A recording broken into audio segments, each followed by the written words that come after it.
اب اگلا ہمارا جو پروگرام ہے وہ ہے تقریر کا ہی سلسلہ جاری ہے. تو ہم یہاں پر کہکشاں ناز صاحبہ کو دعوت دیتے ہیں جو SRG state council of educational research and training حکومت تلنگانہ سے تعلق رکھتی ہیں. تو آپ کے لیے ایک شعر کہنا چاہوں گی کہ اٹھانے کے قابل ہے سب ناز تیرے، اٹھانے کے قابل ہے سب ناز تیرے، مگر ہم کہاں ناز اٹھانے کے قابل.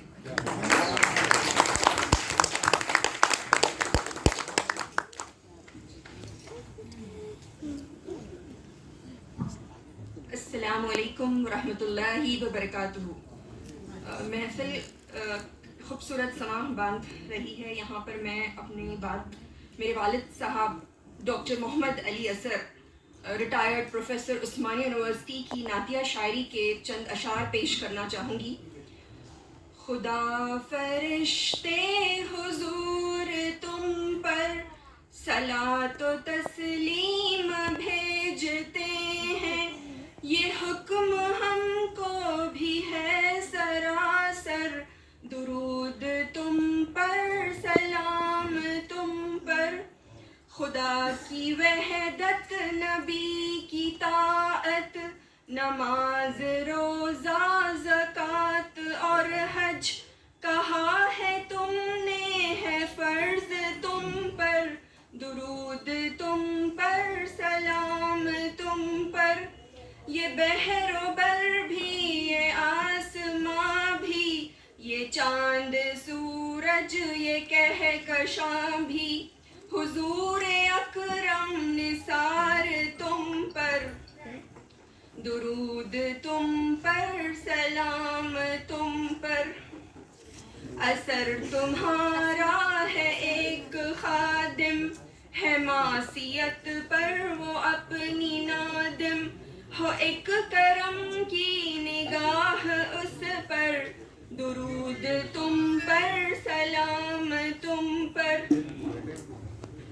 ڈائس پر موجود معزز حضرات، محترم پروفیسر مظفر علی شہمیری صاحب، سابق vice chancellor Abdul Haq Urdu university Kurnool, مہمان خصوصی doctor Mohammed Ghouse sahab, director secretary Telangana state Urdu academy, doctor Abid Moiz sahab, ممتاز فزیشین، ماہر تغذیہ، معروف مزاح نگار، کالم نویس، محترم پروفیسر مشتاق احمد آئی پٹیل صاحب، پروفیسر ان education, Maulana Azad national Urdu university و سابق registrar central university of Karnataka, doctor Mohammed Mustafa Ali Sarwari sahab, associate professor in mass communication and journalism MANUU, محترم شمس جبین صاحبہ، کرسپونڈنٹ کرسنٹ ایجوکیشن سوسائٹی، جناب فاروق طاہر صاحب، ماہر تعلیم، مصنف، ادیب و قلم کار، صاحب تصنیف ڈیجیٹل ٹیچنگ. اور عزیز سامعین، ایک خوبصورت شعر سے شروع کرنا چاہوں گی جس میں ماں باپ اور استاد دونوں کو تعلیم و تربیت کا ذمہ دار قرار دیا ہے. ملاحظہ فرمائیں. ماں باپ اگر حیات ہے، استاد روح حیات ہے، ماں باپ اگر حیات ہے، استاد روح حیات ہے، تعمیر زندگی میں دونوں کا ہاتھ ہے. جناب فاروق طاہر صاحب کی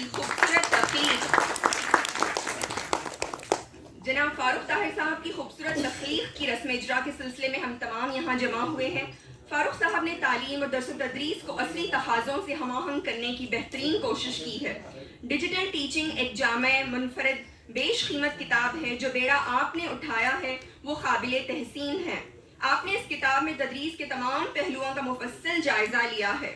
میں تمام اساتذہ کی جانب سے فاروق طاہر صاحب کو مبارکباد پیش کرتی ہوں کہ انہوں نے ٹیکنالوجی اور جدیدیت کو بہترین طور پر سمجھانے اور سہل انداز میں پیش کرنے کی کوشش کی ہے. ڈیجیٹل ٹیچنگ نامی کتاب 14 ابواب اور ایک زمینے پر مشتمل ہے. 9 مضامین آن لائن ٹیچنگ کی تیاری، آلات، اپلیکیشنز کا احاطہ کرتے ہیں. آخری مضامین 5 مضامین جو ہیں وہ تدریس کی ضرورت، افادیت، فوائد اور سماجی مسائل پر روشنی ڈالتے ہیں. اس کتاب کی خاص خوبی یہ رہی کہ آپ نے ہر مضمون کے اختتام پر خلاصہ گفتگو کے نام سے اپنے خیالات، مفید مشوروں کو کوٹ کیا ہے. زمینے میں محترم فاروق طاہر صاحب نے بہترین ویب سائٹس کو یکجا کیا جس سے بہت ساری چیزوں کو ڈھونڈنے میں آسانی ہو سکتی ہے. اس کے علاوہ کتابوں کی آرائش کے لیے بھی مخصوص اور مفید لنکس فراہم کیے ہیں. کلیدی ماحصل کتاب کے موضوع کے ذریعے سے آپ نے مثبت اور وسیع الخلق اور کھلے ذہن کو ملحوظ رکھتے ہوئے کام کو ٹیکنالوجی سے اپنے آپ کو جوڑتے ہوئے سیکھنے کے عمل کو جاری و ساری رکھنے کے لیے کہا، اور جیسا کہا جاتا ہے سیکھنے کا عمل گود سے گود تک ہونا چاہیے۔ پاور پوائنٹ پیشکش کو بہترین انداز سے سمجھایا کہ سلائیڈز کو کس طرح پرکشش بنائیں، اس میں مواد مضمون کو اہم نکات، تصاویر، آواز، اینیمیشن کے علاوہ ویڈیوز کی شکل میں پیش کر سکتے ہیں، جو آج کے دور میں ایک ڈیجیٹل اثاثہ کی حیثیت رکھتا ہے۔ ویڈیو سازی کے درکار آلات، computer, camera, microphone, tripod کے متعلق بھی بیان کیا ہے۔ بغیر معاوضے کے سافٹ ویئر ٹولز جیسے بینڈی کیم، ایزڈ ریکارڈر اور پیڈ سافٹ ویئرز پر روشنی ڈالی ہے۔ اگر ہم اساتذہ ویڈیو کو بنانے کو مشغلے کے طور پر اگر ہم اپنائیں تو اپنی اور طلبہ کی تعلیمی ضروریات کو دلکش اور پرکشش بنا سکیں گے۔ اسکرین کاسٹ ویڈیو میں استاد کمپیوٹر اسکرین پر پڑھاتے ہیں، اپنی پیشکش تعلیمی مواد کو تصاویر، اینیمیشن کے ذریعے دکھاتے ہیں اور مائکروفون پر گفتگو کرتے ہوئے پین ٹیپ کے ذریعے تدریسی نکات تحریر کرتے ہیں۔ ویڈیو سازی میں مددگار تراکیب جیسے سنیپنگ ٹول، جس میں امیجز کو کاپی کر کے پی پی ٹی میں چسپاں کیا جاتا ہے، پکسابے، ویکیپیڈیا کامنز مفت ویب سائٹس ہیں جو جدید تصویر کے لیے استعمال کر سکتے ہیں۔ ویڈیو کا ذخیرہ گوگل ڈرائیو، فیس بک، یوٹیوب پر کرنے کے متعلق آپ نے بتایا ہے۔ ایجوکیشنل ایپس جیسے ڈیولنگو جو زبانوں کو سکھانے میں مددگار ہوتی ہے، فوٹو میتھ جو ریاضی کے سوالوں کو حل کرتی ہے، کورس ایرا اعلیٰ جامعات کے مفت کورسز فراہم کرتی ہے اور تکمیل کے بعد سرٹیفکیٹ بھی مفت فراہم کرتی ہے۔ بچوں کے لیے بہترین تعلیمی ایپس جیسے ایپک پڑھنے میں دلچسپی رکھنے والوں کے لیے معیاری کتابیں فراہم کرتی ہے۔ کوئک میتھ جونیئر ریاضی میں دلچسپی پیدا کرتی ہے۔ ہنگری کیٹرپلر پلے اسکول ریاضی، سائنس، گرامر سکھایا جاتا ہے انٹریکٹیو ویڈیوز کے ذریعے سے۔ سکے کے دو پہلو ہوتے ہیں، جہاں بے شمار فوائد ہیں وہاں نقصانات بھی ہیں۔ ورچوئل لرننگ میں طلباء کو بہت زیادہ آزادی اور اختیارات حاصل ہو جاتے ہیں، ان پر راست نگاہ رکھنے کے لیے اساتذہ موجود نہیں ہوتے، تمام ذمہ داری والدین کے کاندھوں پر عائد ہوتی ہے۔ کم عمر طلباء اسکرین کے سامنے زیادہ دیر توجہ سے نہیں بیٹھ سکتے، ان میں دلچسپی کا فقدان دیکھا گیا۔ کمزور و پسماندہ طبقات کے طلباء کو انٹرنیٹ تک رسائی حاصل نہیں ہوتی، اسی لیے بچے تعلیم سے محروم رہے۔ بے شک ہمارے پاس اعلیٰ معیار کی ٹیکنالوجی موجود نہیں ہے، لیکن درس و اکتساب، پڑھانے، پڑھنے اور سیکھنے کا وقت لازوال عزم و حوصلہ موجود ہے۔ اللہ ہماری صلاحیتوں و کاوشوں کو کامیاب فرمائے۔ تدبیر کے دستے زرین سے تقدیر درخشاں ہوتی ہے، تدبیر کے دستے زرین سے تقدیر درخشاں ہوتی ہے، قدرت بھی مدد فرماتی ہے جب کوشش انسان ہوتی ہے۔ اخابی روح جب بیدار ہوتی ہے جوانوں میں، اخابی روح جب بیدار ہوتی ہے جوانوں میں، نظر آتی ہے ان کو اپنی منزل آسمانوں میں۔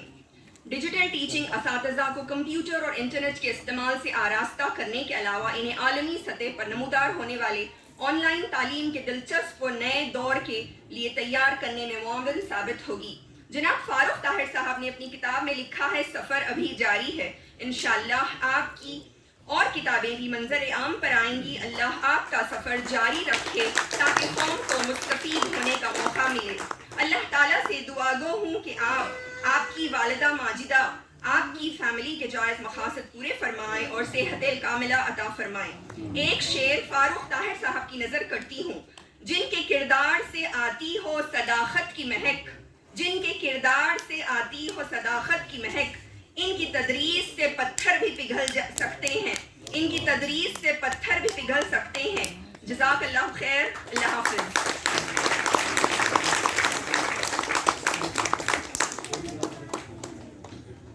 بہت پرمغز تبصرہ فرما رہی تھی ڈاکٹر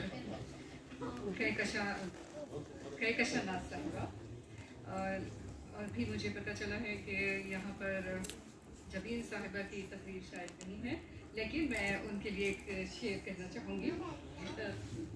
یہ کس زہرہ جبیں کی انجمن میں آمد ہے، یہ کس زہرہ جبیں کی انجمن میں آمد ہے، بچھایا ہے قمر نے چاندنی کا فرش محفل میں، I